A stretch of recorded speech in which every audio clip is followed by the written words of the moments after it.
a lot of people asked if it can be recorded.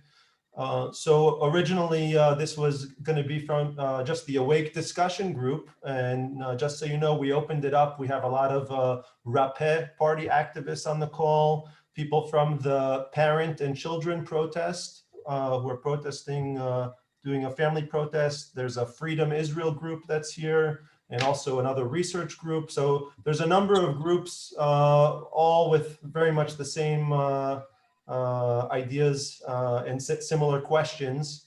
Altogether, we had more than 60 questions submitted, and there's unfortunately no way we can get through all of them. I was able to boil it down to about 20 or so.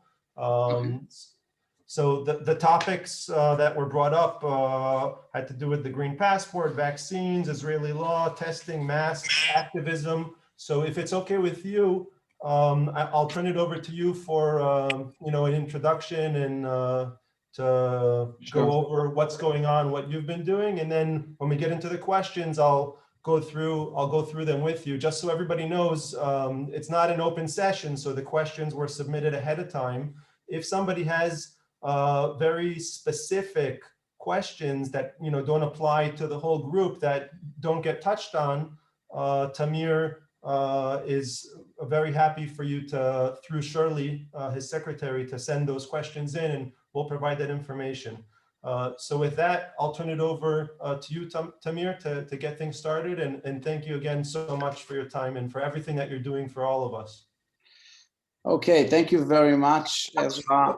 I appreciate that. I would like to apologize first that I have just finished one Zoom and I'm just entering to another one. So hopefully I can stay focused and give you straight answers and practical information that would be able to assist you.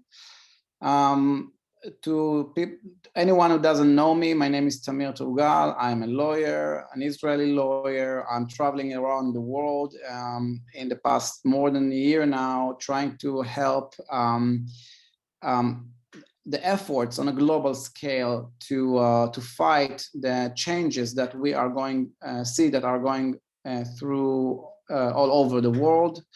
I'm focused on my brothers and sisters in Israel, which is the leading country today in the way that a society is shifting rapidly to change very stable and strict norms that keeps us together as a democracy. And that I was really concerned for me. It's a big concern for me about where are we going from here. However, I am a human rights lawyer, and I deal with, in particular, with medical rights. I'm dealing with vaccines injuries for a long time now, and also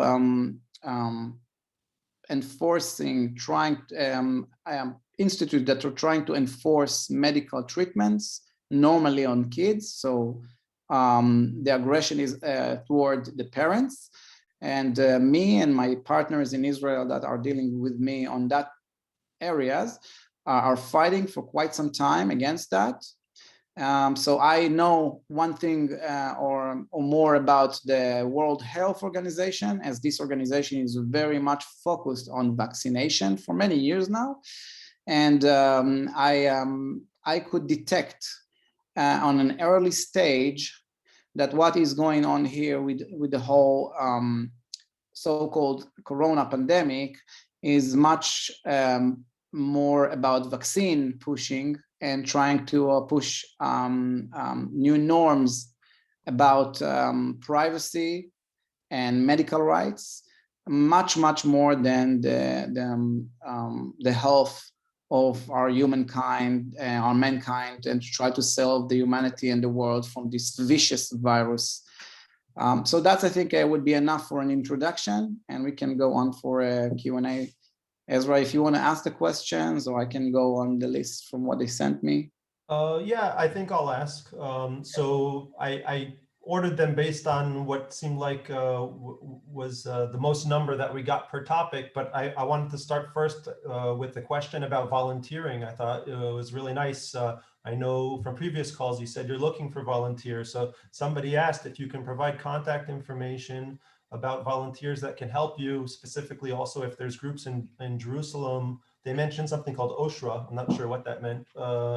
But if you can talk about what types of volunteers are you looking for and how can they be in contact with you?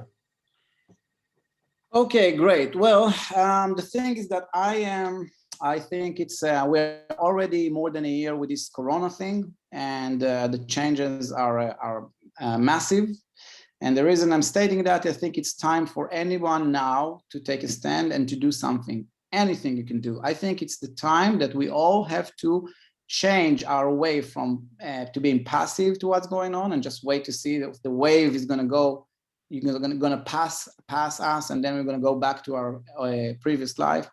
Or we have to take a stand and do something, whether it's in your own community, with your own neighborhood, or donating, or taking more active role.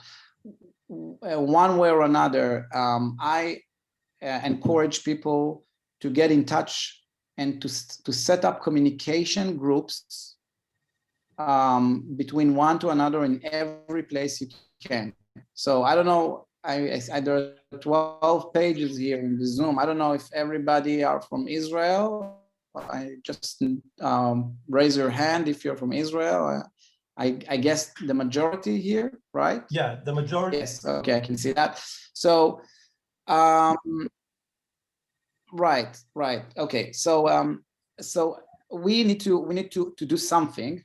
Wait a second, I can't see myself now. Oh yes, we need to do something to help and to promote a different situation than what we are heading to.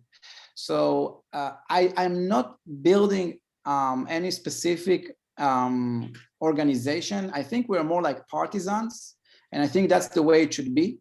I also think that in future times, we as a humanity have to go to much broader scale of leadership, not a leader that we are following, but more like a group of people that maybe can support the majority. But until that happens, we have to join forces together. That's what I'm saying is the direction. I don't want to call for a specific action for anybody. I know that Shirley, with some other people, she has focus on teams like that, and people that are saying that I'm good in social media, I am good in designing, whatever. Everybody, or internet, everybody that can do something and help, they can come over and say, hey, what can I help you with? But regardless of what you can help personally me, or activities that we are making, or even political groups, and I'm supporting that. I'm not a political person, but I'm supporting that people will vote to a new parties, not the parties that are there in the Knesset today, because they are responsible for a lot of what's going on right now. Even if they're not with the regime, they are part of the problem, the way that they are not standing out loudly and say what they need to say as leaders.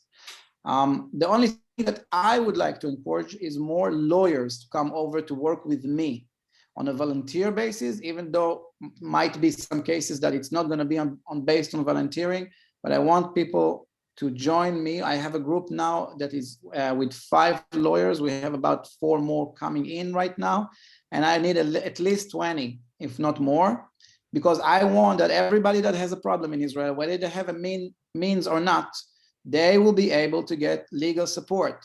Legal support means if you have a problem in your work, and I believe some of the question today will tackle that, whether you have a problem with your gym or your country club, or whether you have problems with that somebody throw you away and didn't give you a service because you are exempt from us.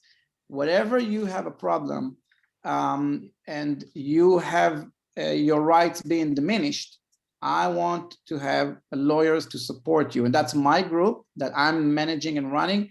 It's also not hierarchy, but it's still under my path and the way that I'm trying to lead, because I'm just some voice that is very needed this time. It's not so much particular that I'm that great. It's just this voice is needed for the public at this moment.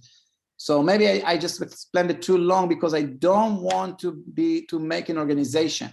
If you make an organization, you're going to end up the same way that all the political organizations are ending up. I want people to start working with communication first and foremost, and try to build up your own power in your own local area, because at one day or another we might need it. So specifically, if there are lawyers who want to volunteer, or if people know lawyers that they can encourage to volunteer, how would they contact you? Again, Shirley is managing my time, so everything goes through her. But they can find me on the WhatsApp, on the Facebook. I just published my call center number, so everybody can call my number. It's on the Facebook. I will give it here too, if needed. So you can just call, leave me a message, and then some of the people that help me will get back to you. Is Shirley still on the call? Do you know if she's with us? Yeah, Shirley's with us. So Shirley, maybe during the call, maybe you can write in the chat if you want to put your email address or Tamir's call number, and then it'll be part of the chat and everybody can see. Yes, that's what I'm. Okay, terrific. Yes. Okay. I think you should take this. So the first topic that we really want to get into has to do with the green passport. Okay, we know that there was a discussion in a committee today, and everybody's wondering, has the green passport been passed in the Knesset already? Is it currently legal and enforceable by law? And what are our rights to maintain our freedom if it has been passed? Okay, so here it goes. The green passport is the last thing that can refer to it as a green. I always say that this is the might be the last nail on the dark black coffin of democracy. So what they are calling green passport. Just a second, I need electricity. Sorry. It's basically it's hard for me to say it even, but this is the truth. It's a fascist idea that we are going to be stripped of our rights for privacy and for autonomy to make decisions about health. I would like to explain something before we talk about this green passport. We as a democratic society have an interest to put on a high, as a high value, our privacy, because we want to have autonomy in some areas in life, and without privacy, this autonomy, if I'm saying it right, cannot stand. So for instance, when we go to, we're going to have elections soon, and when we're going to choose the party that we want to vote for, if we are going to do it behind a clear, transparent perspex, and we will show everybody the paper, you know, with the letter of what we're going to just put in the box, then it's not going to be a private and autonomic decision, because people will know what I voted for. So if we, as a democratic society, want to have a good representation. Please mute yourselves, guys. Please mute. Thanks. So if we, as a society, would like to have a good democratic representation in the parliament, which is the Knesset, we want the voice of the people to be truly represented. And the way that we can do it is that we are keeping the privacy on the choices that each and every one of us as individuals are making. The reason I'm saying that is because it definitely goes the same way, even more importantly, or at least not less importantly, when we're talking about health decision. So if I need to take any kind of treatment or to avoid from any treatment in medical on health issues, we as a society, as a democratic society, want to keep this decision based on my own choice and my decision, which is not based on any pressure whatsoever. That's why another reason that we're used to sometimes get a second opinion when we're talking about health decision. If to take let's say a treatment, what kind of or invasive treatment or whatever is going to be operation. That was the word I'm looking for. So we sometimes need a second opinion because we want to have our own decision without any pressure. We don't owe nobody nothing about our own body and life.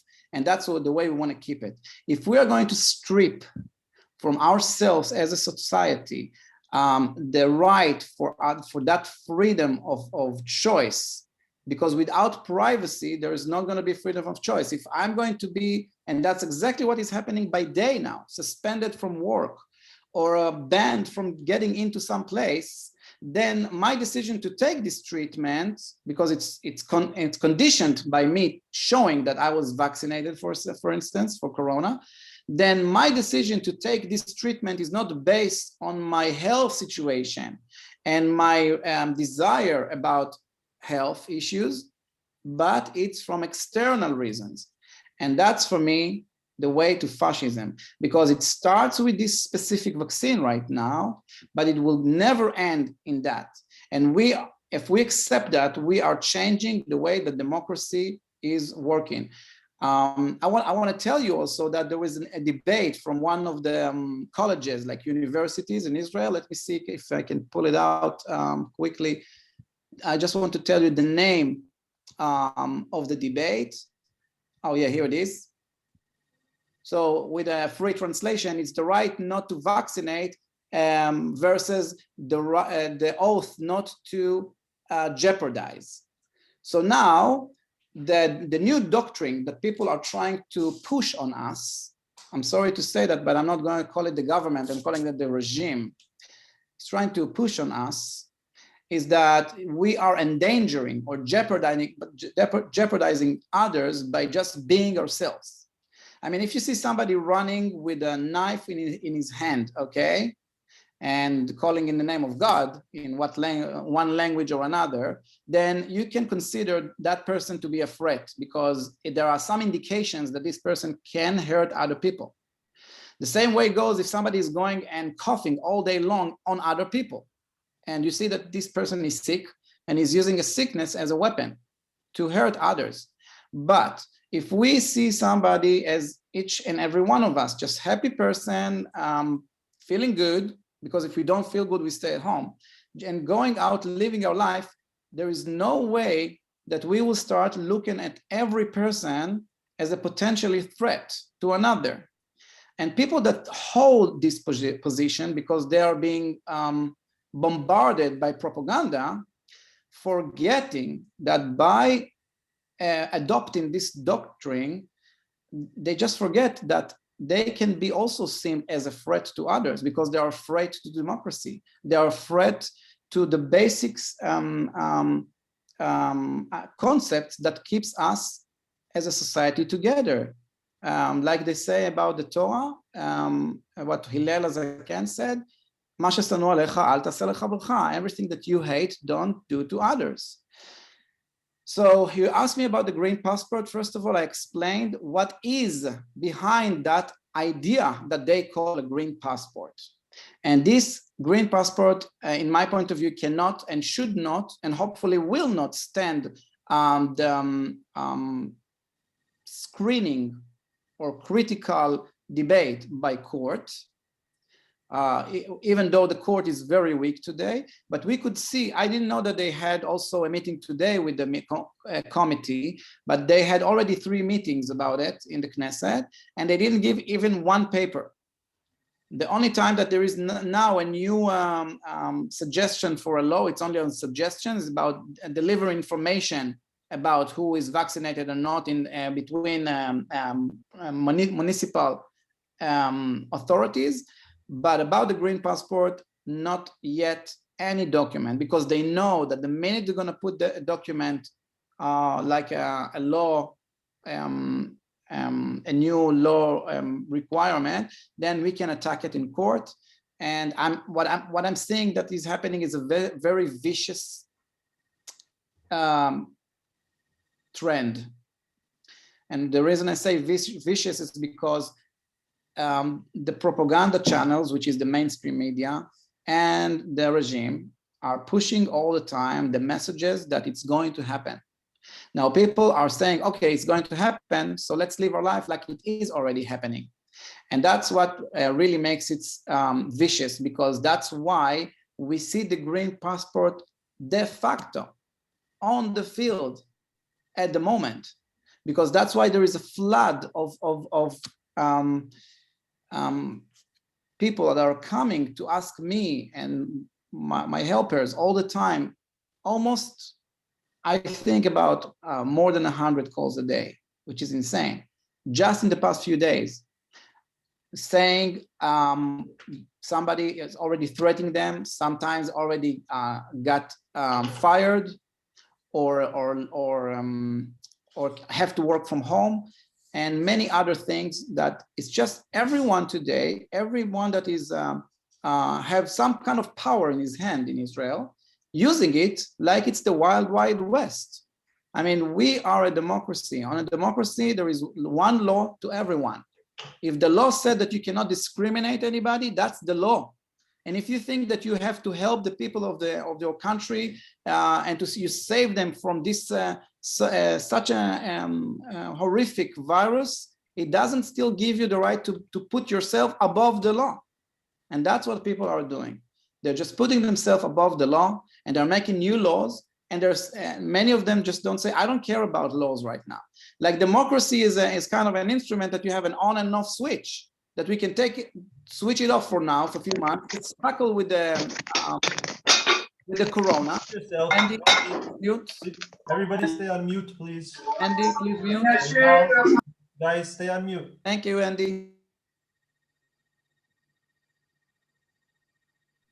Okay, sorry. Anyway, thank you, Andy. So what I'm saying is that the democracy is not an instrument that you can switch on and off the way you want to. And we should remember that nobody is above the law, and we should also mention it to other people. And that's the reason I called for help from lawyers, because I think the way that we should tackle it is that we are not, we should change. If there is anything that I want you guys, all the 342, wow, all the people that are here today, if there is one, at least the first message I would like you to get out from here is change the way that you feel attacked and need to persuade people or defend about the way you live. And you should put on the spot the other side, those people that forgot that we have obligation to one another. And if somebody says you're risking me, by just saying that, he is risking all of us. And if you said you're not, you only think about yourself, you don't think about grandma and grandpa, this is patronizing and this is paternalism. And he should explain to you what gives him the power to say that. And if he doesn't have a legal power to say that, then that's it. To talk logic with the other side, it's not so easy, because people are just doing those things because they are emotional and they're in fear. But maybe we can elaborate more on that. So I want to say there is no green passport. That's the situation right now. And stop thinking about what's going to happen. We live now and here and now. And here and now, if everybody is trying to push you away, to walk all over you, you should ask yourself, what is the legal situation right now, not what it's going to be, not they told me it's going to happen, it's or the news always say it seems that it's going to be this and that and the other. It doesn't matter. What we have right now, we should keep it, because if we don't, and if we're gonna be divided into classes, that's going to be the end of our democracy. And I just want to say one more thing about it, because I know we want to go on to more questions, and I tried to keep it shorter between question to question now, but you just touched a very, very big subject, Ezra. Look,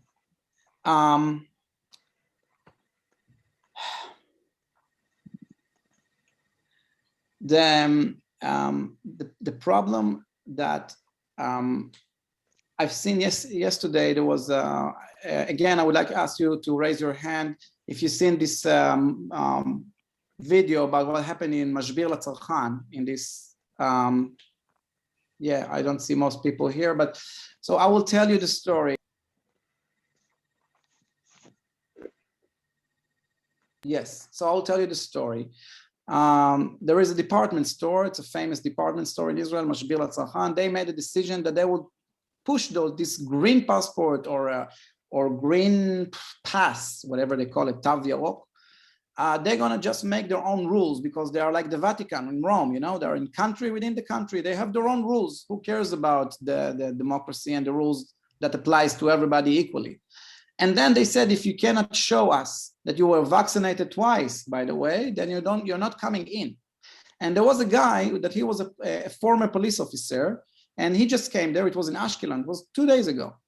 And somebody just taped it on video. And he said, I want to get in. And then let him go in, and said, can you, is it by the law? Because the principal of the store came in and explained to him that he cannot go in. And she said, well, it's not by the law, but blah, blah, blah. Whatever she said after that, it doesn't concern to me. I don't care about what she said. I don't care about her arguments. If it's not by the law, it's not allowed. And she didn't let him in. And she said, oh, you're going to go in and you're going to infect all these elderly people that are coming here.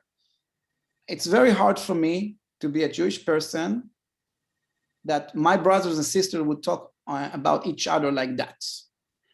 Because seeing, as I said, somebody as a threat without any evidence, any indication that he is a threat, is something which is lelamed chova echad al hashani and not lelamed zchut.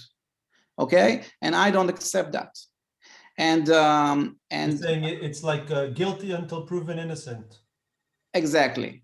And if somebody read the Kafka stories, so it's really the same concept. You know, it's just the world is upside down. It's just revolved.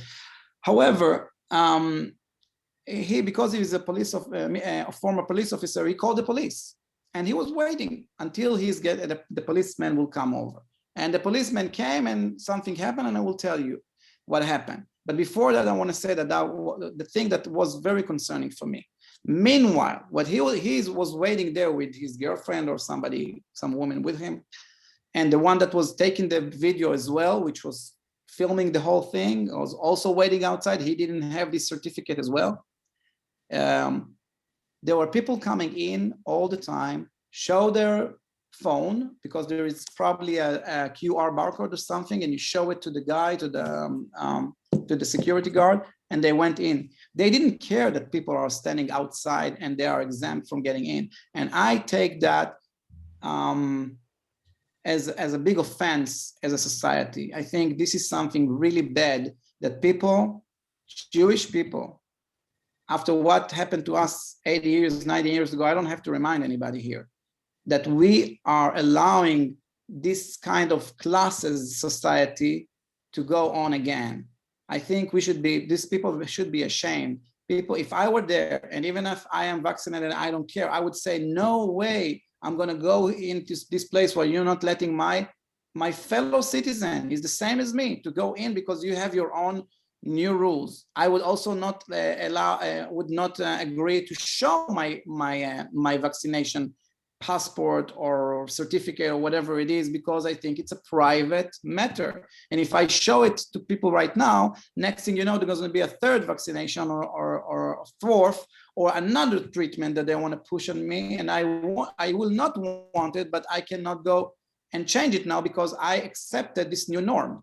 So this is something is very troubling for me. And again, I'm saying what I want you guys to remember, we are shaping our world, our society, and our democracy.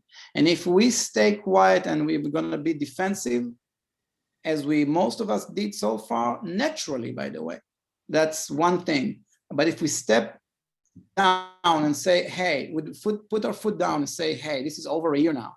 This is time to take a stand. I'm not going to be bullied anymore. I'm not going to be feeling like minority. We're not the minority. We're probably more than the other side, but we're not the minority for sure. Thank you for that answer. I just want to highlight, we're almost halfway through it. We've only done 2 questions. I think we have you until 9:30, correct?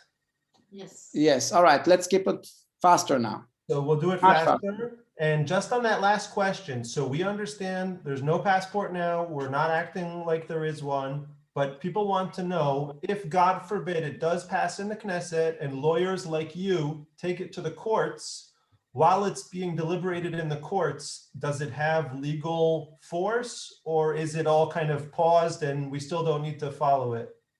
Well, whenever the Knesset is making a new law, then that's what it is. And if you want to change it, or if you want the court to stop it, then you can ask the court for like a hold, yes, something like that. If the court accept to do it, and if they don't, then it's going on as it is. I'm saying that some of our rights are natural rights. That means that our natural rights that we have as human beings, as people, sons of Adam and Eve, sons of God. So we don't get the permission for our privacy from the country. The government, the regime is only accepting or recognizing those rights. So if they want to take them away, it's not there to take. So I think that at some point, and I think this is the breaking point, that people might say, and I'm very concerned that this will happen, and they will say, you know what? I'm not going to agree with that. This is the time that I am not going to follow, even I'm keeping the rules and everything, some rules I will not keep. So I don't know what's going to be, but what is going to happen. On a legal basis, the Knesset has the right to call new laws, but the Nazis also made everything by the law. So sometimes there can be a law when people would say this law is not is unacceptable. There's also a term like that in the army, bilti chuki ba'alil, which means that this something, if they tell you if they caught somebody as a hostage, not hostage, but they caught somebody doing something in the army, you cannot just shoot the guy if you already have them. If your commanders say you should shoot and kill him, and he doesn't he's not afraid on you anymore, it's not right to do it. And if you do it, you're committing a crime. So again, here, it's a very, very delicate point. It's very hard for me to say those things because we were never been in such an extreme situation. But I believe that if we are going to be, our life are going to be intolerable by these things, then people have to make, I'm calling it self-defense. People have to make the decision how they self-defend themselves if something is crazy going on in the country. So again, I'm not telling anybody what to do. I think we should obey the laws in general, but we have to be very much alert and awake if somebody goes too south, if you know what I mean. Okay, going into the next question, I might have missed it. I'm not sure if you mentioned what did the police do at the Mashbir when they called him, but the next question is, yes. The next question is asking, so if it hasn't passed yet, it's not law, so what can people do if they're being refused service by a business or a restaurant? Do they take it to small claims court, tviot ktanot? What kind of legal remedies are there, and people that maybe don't have resources to get, high-priced lawyers, how do they access the courts to fight these things if it's not legal? Sure. So first of all, let me tell you what happened with the mashbir yesterday. The cop got in there and he explained to this manager that she's doing wrong and she had to go to draw back, and everybody went in. So unfortunately, it doesn't happen all the time. I have some guy that was hospitalized 2 days ago, and because he didn't want to have the corona test, which is not related to the problem that he was hospitalized for, he was thrown out of the hospital. And when he called to the police, and he got there by an ambulance, he was in such a bad shape. And when he called to the police after I told him to do so, they said, well, if these are the guidelines of the hospital, that these are the guidelines. So it's not that the police are doing everything they can. I will tell you a secret, because we're only less than 400 people here, so it can keep on secret. I left a message today to the chief of the police. There is a new guy, I don't know him, but I got his number and I left a recorded message for him, and I told him what I think about the importance of his role and the police role in our times. But I think that the police have a very strong role right now with this old green or dark black passport that they're trying to implement here, because this is the time that whenever you are prevented from getting a service or for doing your work, you should go to the police. If you work in some place and they tell you you cannot go in today because you don't show vaccination chart or anything that you have to reveal with your medical privacy, you have to call the police and say, you know what, I have a right for liberty to move wherever I want, to do whatever I need to do. And there is no law that prevents me, and these people are not showing me the law. Show me a new law. Show me what is your authority that you're based on these new rules that you're trying to implement. People are saying to me, write for me something that I can show them. I always say, I don't need to write to you anything. They have to show you what is their basis for their new requirement. We have the status quo. If anybody wants to change it, they have to come up with to show us what is the authority for that. So I want to keep it very short. Call the police, and if you don't get help from the police, put up your phone, hopefully with a camera, and record whatever is going on. And then if you are discriminated, people should know discrimination law in Israel is very strong for the people. So any place, even if it's even a private place, if it's open to the public, then it's open to the public as a whole. And if they discriminated you and didn't let you in when somebody else got in, that means that you can sue them. The only thing you have to prove is that you were discriminated. They have to prove that they had the right to do it. If they don't show it, it's close to 70,000 shekels. And it should be quite a quick process. However, you can also go to Tviot Ktanot. So that's like small claims, and you can ask for half of that money, but you don't need a lawyer, and so that should be very quick. But I am very much focused on making sure that our society is not going to change so fast, and we are not going to stand on the side. So we have to really challenge all these places that are trying to make these changes. Okay, and so the first option for the larger sum that you said, people really need to get a lawyer. So then if they have limited funds, or are there lawyers that are taking on these cases pro bono or willing to help people? We've seen lists of lawyers and phone numbers kind of going around. Yeah. Are those the people we should call? Yeah, well, I would say this. I opened a fund to get help money from the public in order to help people that don't have the means. So anybody that need help can come to me. However, the priority is not for these kind of cases so much, because this is only a compensation phase. It's more that I would like to help people that I have to go to the court right now and get an order to force the places to let people come back to work, or force them to let people go into the mall and other stuff like that. So if you are discriminated and this discrimination is not stopped, then come to me. And if you don't have the money, then we will help you with that, because I have some fund, and I hope that people can support it further. Is there a way? Is there a way to donate? Is there a link to donate to that? Sure, we can add the link. Shirley, can we add the link? There is a Facebook page. תמיכה בפעילות משפטית, הקרן לתמיכה בפעילות משפטית. We'll send the link right now. You can donate. There is my account in Israel that I'm using only for that stuff. I'm helping many cases of people that are going through turmoils, like many problems that authorities are doing to them, and also by citizen to citizen, like shops that are not letting people enter, or people that are being thrown from work. So these are, and soldiers. I'm helping a lot of soldiers right now because the situation in the army is insane. The army decided that the corona is the new Hezbollah or Iran. We are fighting against this enemy, and we need to vaccinate all the soldiers with this experimental compound. I have a background in vaccine, as I told you in the beginning, and I know that to approve a vaccine upon safety takes about 5 to 10 years.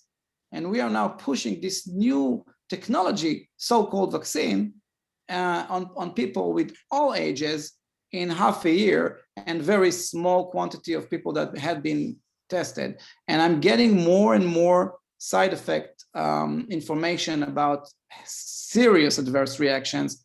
And this is scary, what's going on. Tamir, this brings us right to the next question, which is, yes, how can we force the Israeli government to be transparent about vaccine injuries and deaths and release verifiable numbers? Is anything being done to force them to release this information?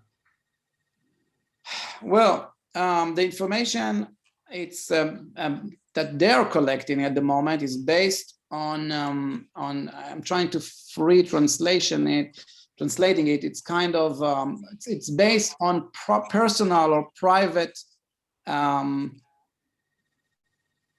information that people are giving. Okay, so if somebody has something, they can come to the doctor and say, hey, I have adverse reaction, and then the doctor has to write it down somewhere in the system. But it's not that they are calling people by their own side, the hospitals or the government, and say, hey, you got vaccinated, 3 days have been passed, can you tell us if you had an adverse reaction, yes or no? So because it's based on what people are by their own desire are reporting, this was the word I was looking for, it's a self-reporting, then it's really not accurate and we don't have enough. And we also have to believe that whatever they tell us, this is the truth.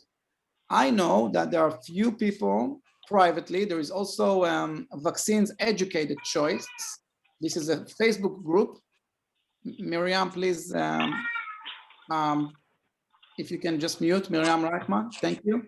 So Vaccines Free Choice, Educated Choice, it's a group by Facebook, which I am supporting as a lawyer, and whoever knows them here, you can go in to the Facebook, חיסונים בחירה מושכלת, and they are collecting information also, and are trying to analyze it very, very well. So all the trolls and misinformation is not going to be there. So everybody that have reporting is being collected. And we are getting more and more information. It's still not to publish. We don't know yet, but this is privately. I would not count on the government information on this. Okay. And we saw information that in the 1940s, the state did pass a law to force vaccinate people for typhus. And is that something that, given the legal system today, could happen again? Yeah, well, 1940, right? 1940 is the time that they also made what they call פקודת בריאות העם, this rule. The state of that they're basing all the new laws, temporary laws, for emergency is based on this specific command. It's not even a rule. If it's not even a law, it's a command. I will explain, try to make it as fast as possible.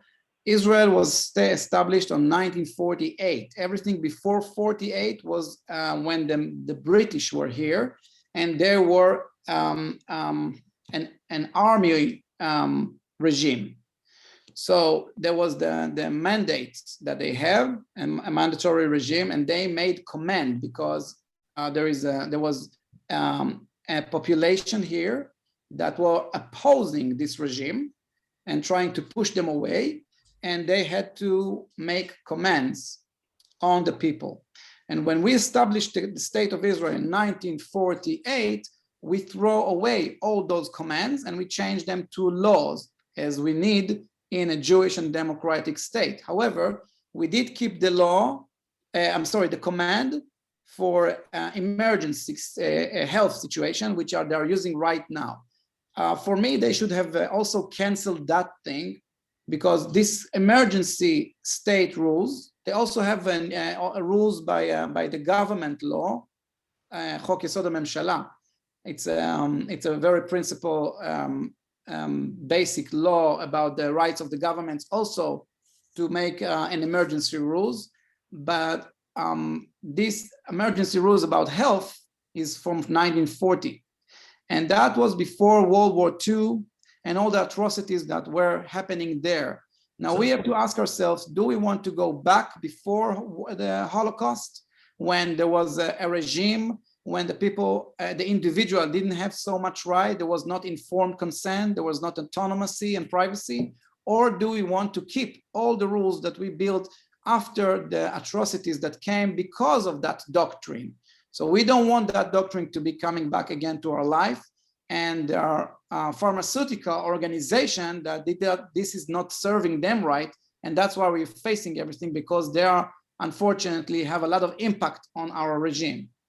Okay, so the command from Dr. Chaim Shiba was from 1952, but I understand you're saying it was based on rules from 1940, which are no longer around.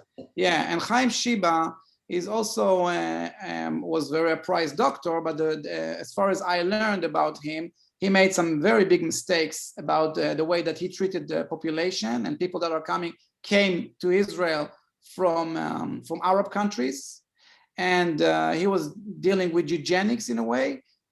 So he was not, let's say, the light pole of democracy in his views, probably, when it came to health issues.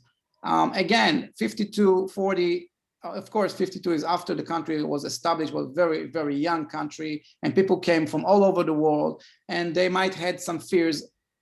People don't know about vaccination. I want to say this, try to keep it very short. Vaccination is a way of treatment for people that it's the only type of treatment that we have left that is one size fits all. It's not a personal treatment. We don't have that in medical profession anymore. And I don't want to elaborate because of time issue, but we have to be very suspicious about vaccinating everybody, that everybody gets the same dose. And this is something that is, we still keep it from the 60s, 50s, when after World War II, countries were looking about their own population as a herd that they had to manage and control, not even in a bad way, but this is the way they see it. We are not now in a much more individual era, and this era is trying to be hijacked right now. Many of the people on this call are dual citizens that made Aliyah. Does that dual citizenship give them any additional protections that you know of if the country did want to force vaccination, or also in terms of people that are trying to travel and fly to, let's say, the country where they're also a citizen of that country? Does it help them in any way in terms of forced testing or required vaccination? Yes, I'm not sure I'm the best lawyer to ask about, because this is the concern more on international law, and it really also have concerns to each and every country that everybody has the dual citizenship. I do think that at this point in time, and I'm getting more and more disturbing calls like that of people that are saying to me, you know what, Tamir, I'm afraid. I'm afraid from the regime. I'm afraid with what's going on here. I'm afraid from this tendency on the streets. I'm afraid that I cannot go from Israel. Israel is now like a prison, cannot go in and out, only when the government wants to open a little bit. It's insane. It's not right. It's not justified, and maybe also not in the authority of the regime to do. And definitely, if you have a dual citizenship, I think you should push your own other country to see if they can put some pressure on Israel, because they have a responsibility to you as their own citizen. Many people are trying to tell me right now if we can sue our own government in The Hague, in the Netherlands, or if we can. And people came to me this week and says, you know what? How can I ask to be a refugee because of what's going on in Israel? This is scary that people got into this point. It's not so easy because Israel is still considered as a democratic country. I do want to believe that in this coming election is going to be some difference. But if this goes on like this, this is really scary that we are now what I call like kind of in an autoimmune disease. So our own body, our own government, our own country is attacking their own citizens, us. And if we get to the point that people think that way in Israel, that's a very, very bad situation for us. So does Israel have a constitution or an equivalent that includes freedoms like medical privacy, medical choices, freedom of movement? And what are our legal rights during lockdowns? Can they really tell us that we can't travel and enjoy Purim with friends and family?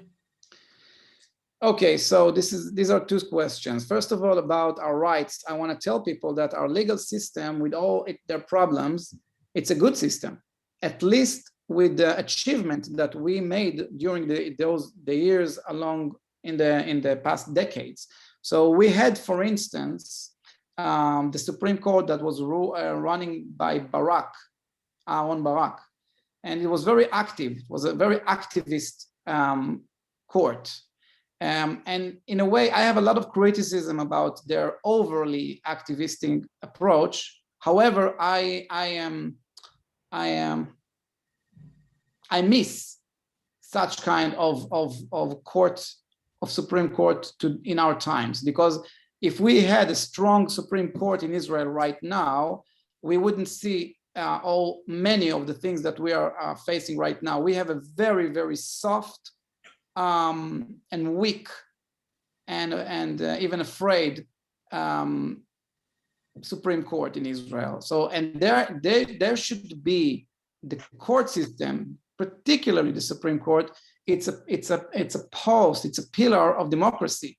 They have to balance the other systems like the government and the parliament. So when they don't do their work in such a crazy times, then we are really, really facing downhill. So the laws like Chok Zchuyot HaChole, which is the law about the rights of the patient, which is based on the Nuremberg codes. These are all the norms and codes that and Helsinki Declaration that were built after World War II, stating that experiment should be under a consent, and you have to give a lot of information before you do an experiment. What's happening today with the vaccination in Israel? It's an experiment on human beings in a massive scale. I think the biggest scale ever, and this law for patient right is very strong, and it says that you have to have an informed consent from every decision. Also, the privacy protection law, also the fundamental law about Kvod Adam v'Cheruto, which means the freedom and the dignity of every person, human being. Again, Adam, not a citizen. Adam, which is the human being, even before being a citizen. If you're not a citizen, You still have the right. And one of those rights is privacy and also your liberty.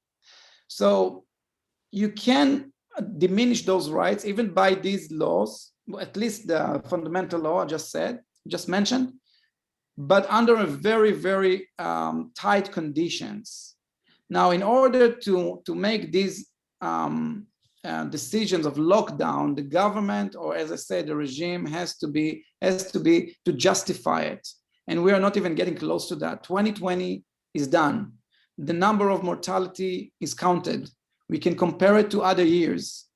We can see if there is a pandemic or not. And if they're going to tell us, oh, because we made such an extreme measure, then we didn't have 40,000 deaths. Well, we can compare it to Sweden that didn't do anything. Not one day of masks, one day of lockdown, one day of stopping the schools, nothing. And they had just a little bit excess of few thousand people dead more, exactly like 2015. So the sky didn't fall even in other countries like Egypt, like Belarus, like Sweden, like other countries didn't do so much like Israel. Actually, there is no other country in the world that is requiring a mask mandatory requirement on the streets. Only 2 other countries beside Israel, but the majority of the world, nobody is even thinking about it. Israel is going too far. And if you ask me what to do with the lockdown, it's a problem because the regime is using the police to enforce these measures. And it's very hard for us as citizens to fight it because we can get arrested, we can get in trouble. So I cannot tell you to break the law or the decision of the government, but I can tell you that it's not right. It's definitely not right. And I think when people understand they cannot rely on a democratic system anymore, and I think everyone here in this room knows that the Supreme Court of Israel is no place that we can get help, then we're in a big problem. And I'm saying that sadly, as a lawyer, I asked the Supreme Court, I don't know if people know here, I went and appealed about the masks. I said, it doesn't matter. And I was one of the only cases that that appealed this year, 2020, and talked about the authority, not about the reasoning, not if it's good or not to cover our mouth and our face, even if it's and our nose, even if it's the best solution ever to attack the corona, the best. There is no other way. This is the best option. But if it's not on the authority of the government to tell you what to put on your mouth and nose, like they cannot tell you what color of underwear to wear or to wear it at all, then it doesn't matter. They have to find another solution. I know it's funny, Chaya, but this is the truth. So, so they said they didn't answer us for 1 month, for 30 days. That was the only appeal this year, 2020, that it took them more than 4 days. Everybody got answered 3-4 days. We are the only one got answer after 30 days. And after 30 days, they waited because it was a hot potato for them. They said, you know what? You waited too long. You should have come to us earlier. Now, this is a temporary law that we got on April, in the middle of April, almost close to the end, 3rd week of April. Why would everybody run to the court and ask if it's under authority or not? Because you think temporary law is going to go away in 2-3 months. Even if it's not right, you're saying, okay, the government has the right even to make mistakes.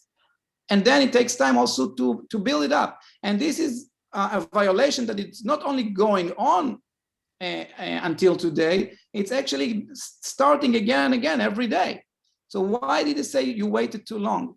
It's okay, I don't want to use bad language, but I'm saying it's a way to try to run away from making a decision. If they could have said, you know what, it's in their authority. And they didn't say it. So they know, because in every country that they went to the court and the court did make a critical thinking about it and debate it, the answer was again and again in France, in Bosnia, in Austria, in other countries, Poland, they said it's not on the government authority to tell you to do that. And sometimes they said the same thing about lockdowns as well. So, yeah. I just want to point out regarding lockdowns, just so people know, even within the law, there's plenty of ways legally to do things during lockdowns. You're allowed to go protest. You're allowed to go to a doctor. By the way, going to a protest is a great way to go on a family trip. My kids want to protest at the Hermon. Whoever wants to join the parents and children protest is invited to join. I just want to say, if you scroll up in the chat, the very first messages were from Shirley. She posted the Facebook page and she posted her phone number. So everybody should save those in order to be in contact, to find out how to donate. You can save the chat from Zoom. Okay, continuing to our next question from Barry Shaw from the Israel Institute of Strategic Studies. Has anybody made a legal objection to corona restrictions that prevent family doctors and clinics from honoring their Hippocratic oath to heal? They're prevented from using safe and effective medicine like hydroxychloroquine and ivermectin. And it's causing people to suffer. It's dangerous. And how can we fight this? Has anybody tried to fight this? Not that I am aware of. It's interesting because I know they've done it in the state and other places, and they're trying to fight it. But as I said, the court in Israel is very much afraid of even dealing with everything that is what they call professional, because there is, it's called in Hebrew, cheskat minhal hatakin. It means that the government is considered to do the right thing as a general role, as a general rule. It's the doctrine, it's the concept. The concept is that the government is not doing bad stuff and they are using professional to make good decisions. And that also means the Misrad HaBriut, right? I do think that this can be attacked, but it seems to me that the courts in Israel are very, very weak, and it didn't start today. So I think every time we are going to court and challenging them, it's good. I think it should be done. Doesn't matter the result. It should be done because we should put the pressure on the system, because the system is there for us. We pay them their salaries. They are working for the public. They are public servants. They are not a public masters and elites. They are people with abilities and responsibilities, and we should ask them to do their job. So Tamir, if you have lawyers that you know that are able to challenge this, we have people on the call who have been researching these topics for months and months and have tons of references and any of the scientific information you would need to support the argument. Let me know. I'll put you in touch with people that can provide the information. I will look into that for sure. Terrific.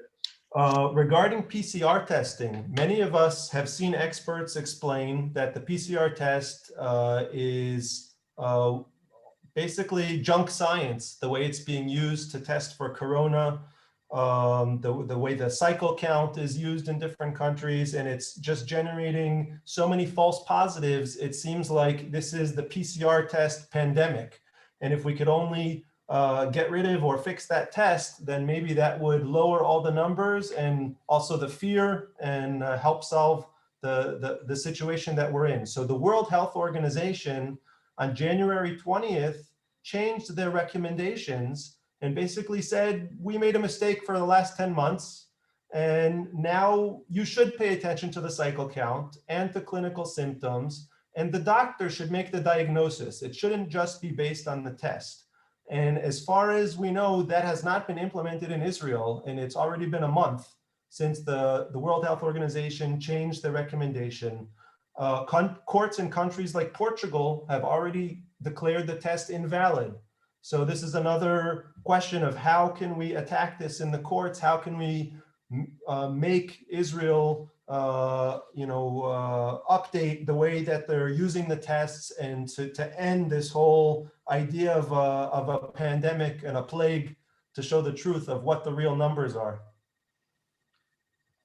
Okay, as I said, this is very similar to the previous question. The PCR test is even a bigger joke than the treatments that are being abandoned and avoided to be even from research. We've seen everything going also in the United States. When they wanted to use hydroxychloroquine, they took it out as an on-shelf medicine, right? So this is a political pandemic. And that's why it's going to be very hard to fight it by logic means, because their logic is not out there.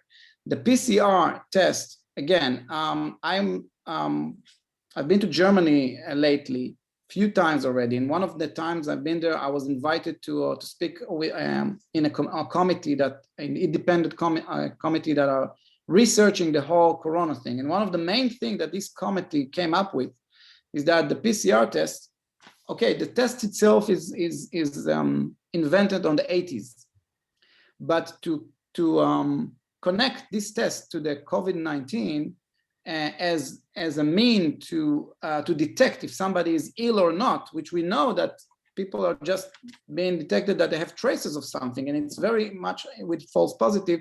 Even this is the way that they made it is a lie, because they didn't have when it was in Germany.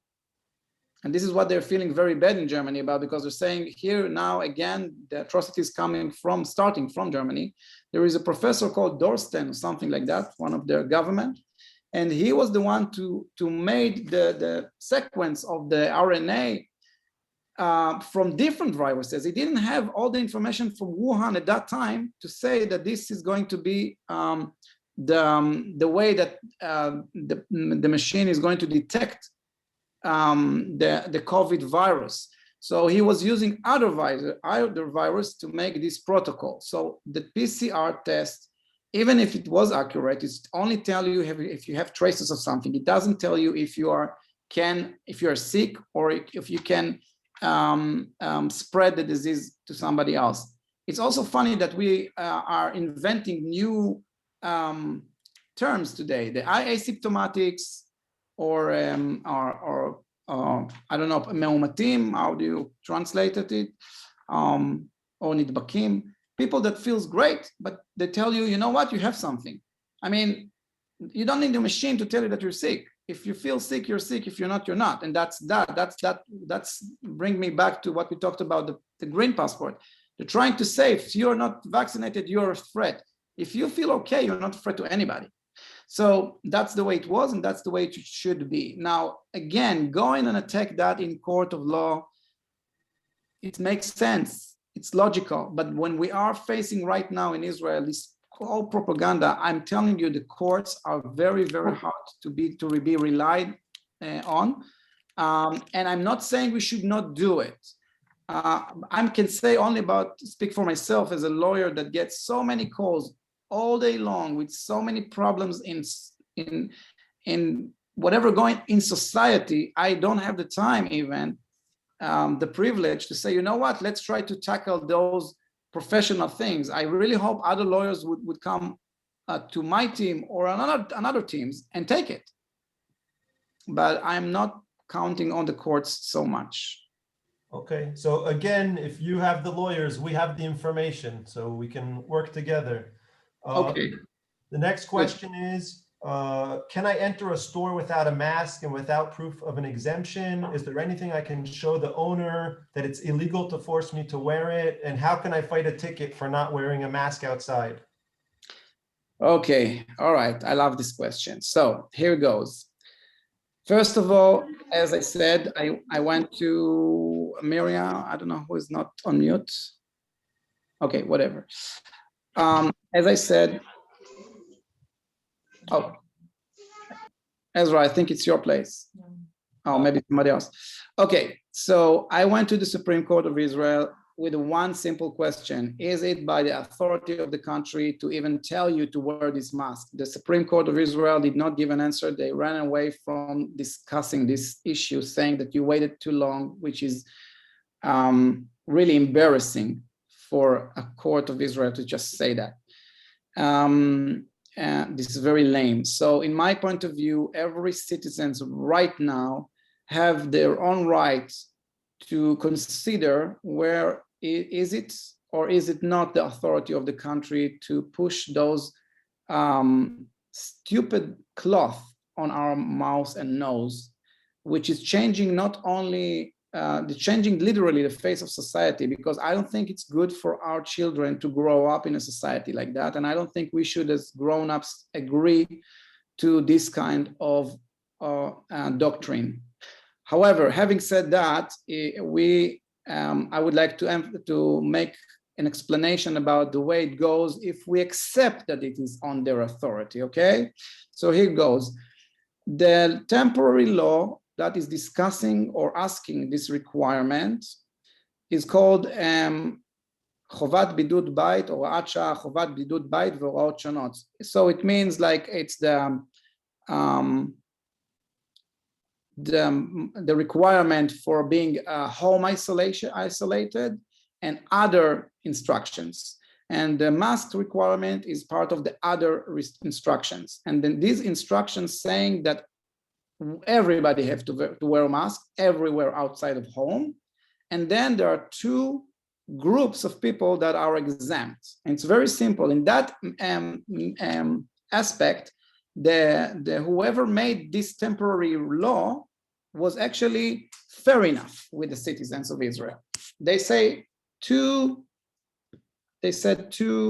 exempt groups. One group is kids below 7. So if you're below 7, you're exempt. You don't need to have a certificate. You don't need to show anything, anybody. All right?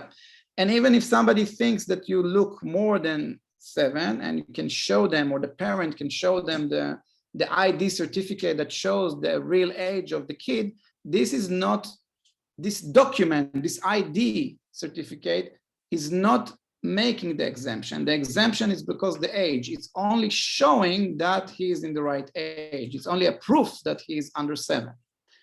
Okay, so that's one thing. There is another group.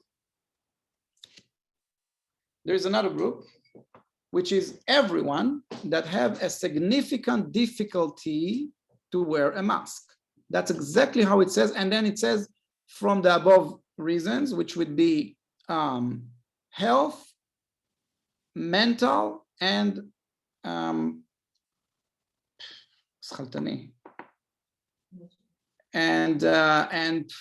it means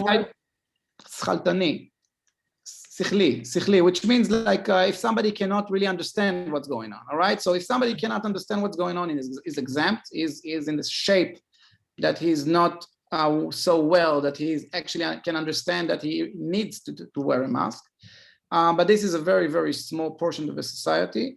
But mental or health, actually mental is part of health, but when they say health, they meant probably physical problems and mental problems. So if you have a significant difficulty, and that means that if you have a regular difficulty, you're still not exempt, but you have a significant difficulty, you are exempt. Now, how do we know if we have a significant difficulty? It's a subjective situation. So the government of Israel said, you know what? I trust my people to see if they are exempt or not. And how do I know that? Because a temporary law has to be very accurate. It's temporary. It's only for a short time. And it needs to be very accurate. You don't need to have a lawyer explaining to you every little thing. And when the government tells you that if you have a significant difficulties, then you can find yourself in the exempt group, then you are, if you have a significant difficulty, you are exempt. I'm not telling people to cheat. I'm just telling people if you have a significant difficulty, I believe that 99.9% of the population having significant difficulties, but this is my point of view. Maybe I'm wrong. However, if you feel that way, that's it, you're exempt. And if you can go to the doctor and get a certificate from him, or I would not even call it a certificate, a document from him telling you that, yes, this person has some issues. He doesn't have to say what those issues are because it's private, but it's enough that he will say that he has some medical, health, mental issues, whatever it is, then this is not what people call ptor. This is not an exemption. It's only a document, like I told you before, about the ID of the parents of the 7-year-old kid or less than 7-year-old kid. It's the same thing. It gives you a little bit more confidence, or to show that you're not just saying that, but you don't have to have that because the law is not asking for that. And it's on the responsibility of the lawmakers that they will be very clear when they make a temporary law.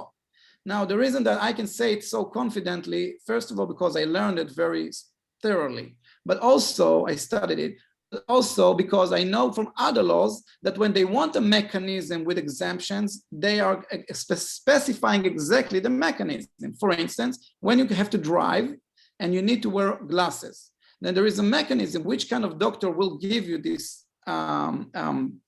the certificate and where you have to do it and how you have to show it. So if they wanted us to have an exemption from doctors, they would write it down and they would tell us it has to be a doctor with this and that professionality. You have to carry it all of the time or some of the time. You have to show it to these places or that places. So because of this situation, I'm telling everybody here that you don't, if you have a significant difficulty, you don't need anything more than that. And one last thing about this issue.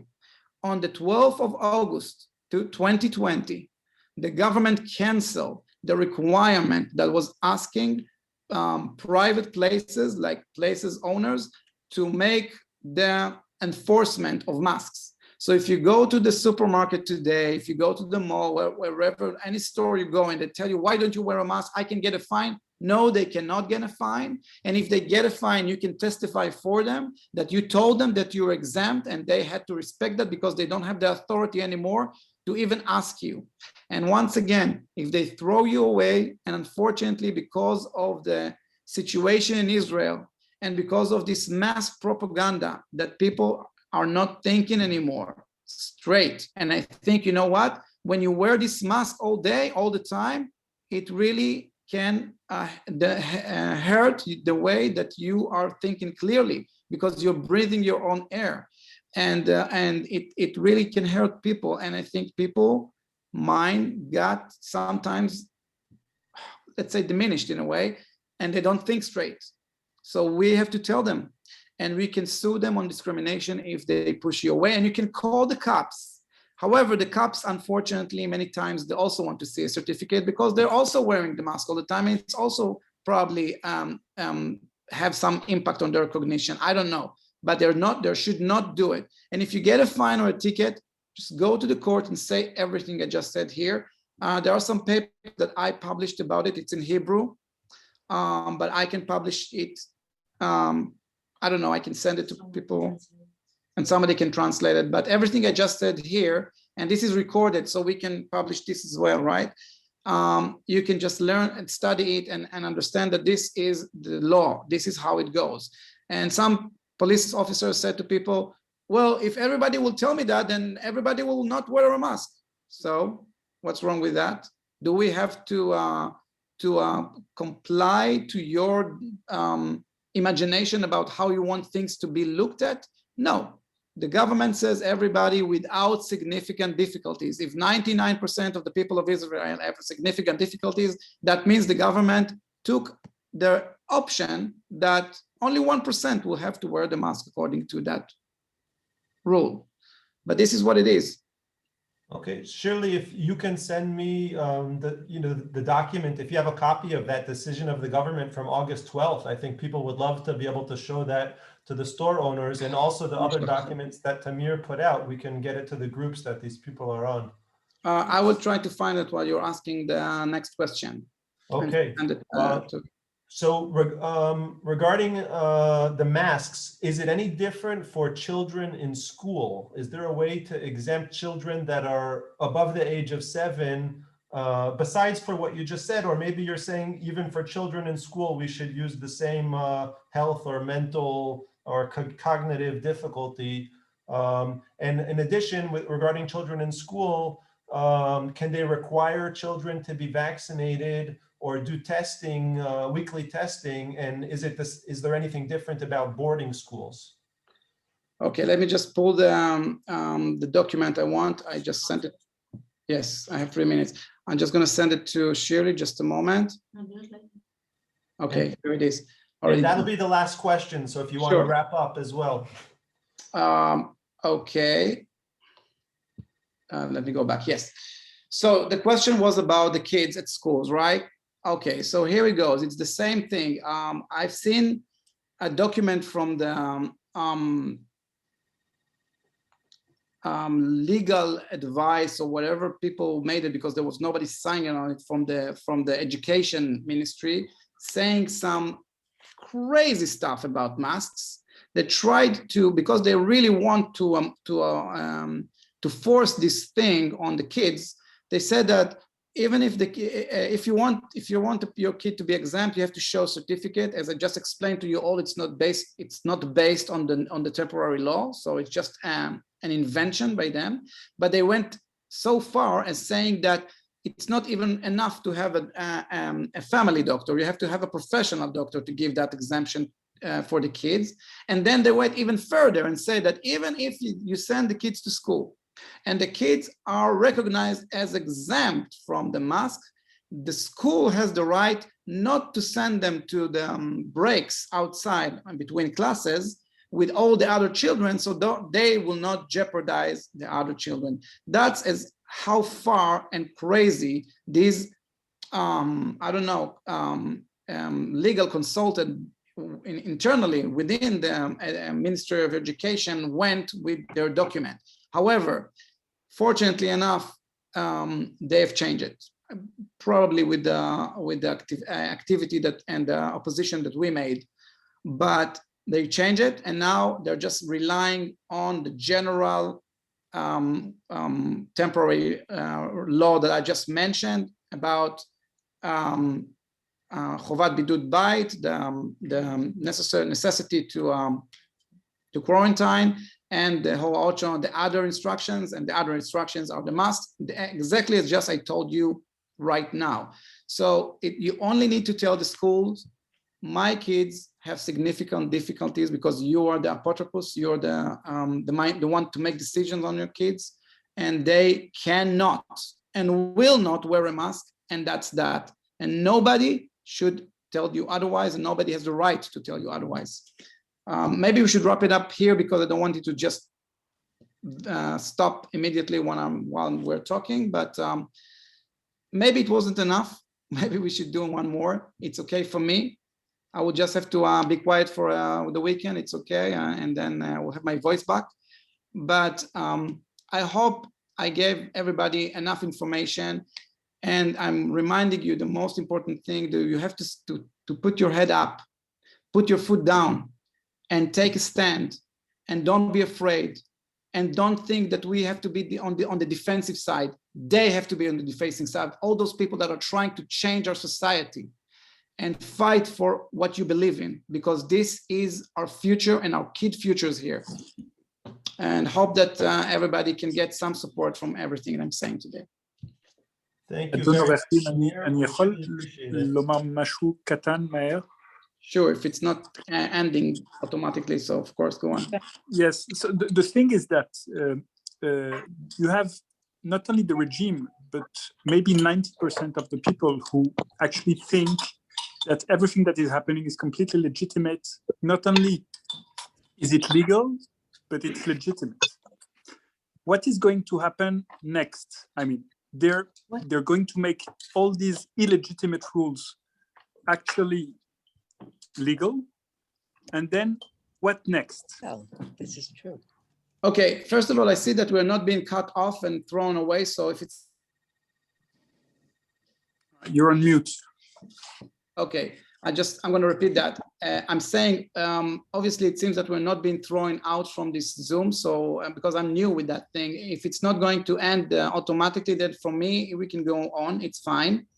And your question is what's going to happen. And you said that 90%, this is your number that you said, that they believe in that. Well, we don't have the statistics. I think this is what they're trying the people, the majority, to think that most of the people are really going after the government. I don't think so. You look at the vaccination. You know, there was the hardcore of the people that really believe in the system and in the propaganda channels. People that really waited to go and run and vaccinate themselves. But now the campaign didn't stop. It's even further, and I'm trying to go harder, go down hard on anybody right now because they want to push these vaccines. They're even talking about giving it to children. Why? Because they need to use those vaccines, and the Prime Minister have a commitment through Pfizer, and they're trying to do everything they can to push it on us. If you have something that people buy it and want it, you don't have to push it on them. So I think the situation is not as bad as it looks, but I do think that people on the other side, people that believe almost in a romantic way with this whole Corona thing, it's going to go over, it's just around the corner that we're going to be ending that. And the only thing we need is to get everybody vaccinated, and the people that are not vaccinated, just throw them away. Do whatever you want with them, because they are not considering other opinions as legitimate. And this is not right in democracy, and this is a threat to democracy. And this is why I also share your concern, Shirley, that people will go to extremes, but it's going to go in both sides. Because I know from many people, some people say, you know, I want to be a refugee and because I'm afraid of the government. Some people they are saying, you know what, I don't have where to go, and I'm not going to allow this to go on, you know, people to go over my head. We are not Christians, at least I guess the majority here, and we don't give the other cheek. We will not let them walk on our heads, if I can use an Israeli Hebrew term. So I am optimistic, but it really depends on us. What are we going to do?